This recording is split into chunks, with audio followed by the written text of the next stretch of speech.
The Ironman was a successful weekend. We had a bunch of highs, a couple lows. We struggled a little bit in the wrestlebacks, but the boys wrestled hard. Dylan Ragas, he did great. Dylan did, he's a warrior. He's been in big matches. He's been in big matches. He's won the state tournament at IKWF. He's won the Northern Plains. He's won the Youth National. He's won the big events, Cadet Nationals, Fargo, made the World Team Trials. So, he does well at those type of tournaments. Dylan ended up making the semifinals, ended up losing, battling back, real hard matches, beat the number 2 kid in the country, ended up coming back getting third. So we're extremely proud of Dylan. Joey Melendez, Joey Melendez is a senior captain of ours. We're proud of him. We don't ever cry and make excuses. Joey had 102 fever, strep throat all weekend, but he battled back hard. He made the semifinals, or made the quarterfinals, real tight match, made the semifinals against the number 6 kid in the country, ended up beating him, made the finals and did well. He got caught rolling around a little bit, didn't have the strength to muster out of those positions, but he did well. We're proud of him.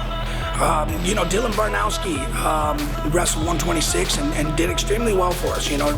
First round wrestled, he won his first match. In the next round, he wrestled, number 1 guy in the bracket, ended up losing to him, and then battled back, won 5 straight in the wrestlebacks. Was 1 match away from placing, but he showed a lot of courage, showed a lot of heart. He's starting to turn the corner, and we got our eye on him. And Real Woods, Real Woods was in a heck of a match there in the finals. We took a lot from that match. We got to score some points. We got to be able to put some points on the board. And, we got to be able to tape our shoes and to keep our shoes on, on that match. And there's no excuses. We wrestled the number 1 kid in the country, and nobody scored an offensive point on each other.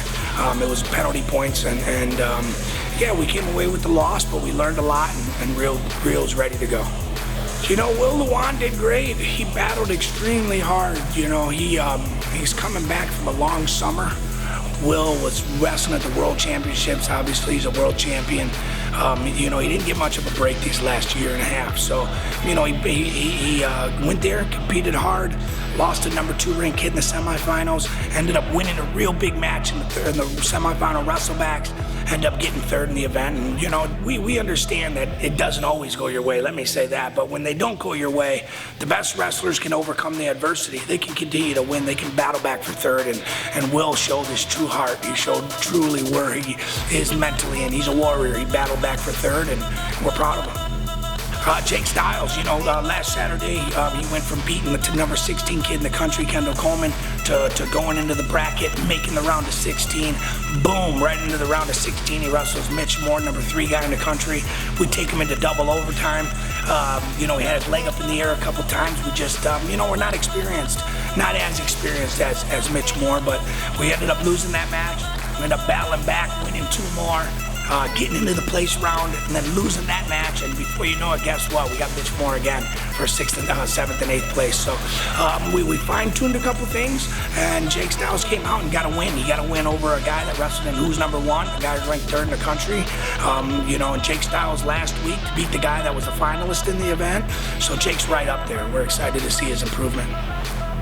Matt Ortiz, our 160-pounder, he came in as the number 10 seed, ended up walking out of there with the 6th place medal. He did well. Matt battled hard, he battled strong, he won a couple key matches. He's finally getting in on the legs. He's finally turning the corner. He beat the number 7 guy in the country.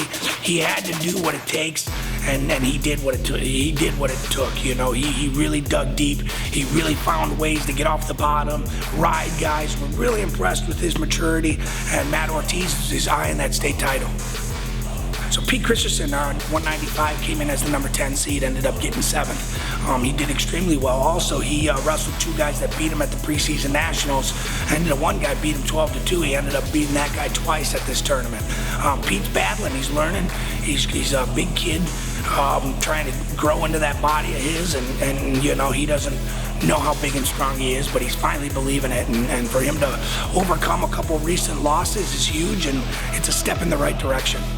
So this Friday we got Marmion at Marmion, big dual meet, number 2 ranked team in the state. We're excited we owe those guys one, so we're excited to kind of get in their house, get in front of their fans and their people and remind them, who's number 1.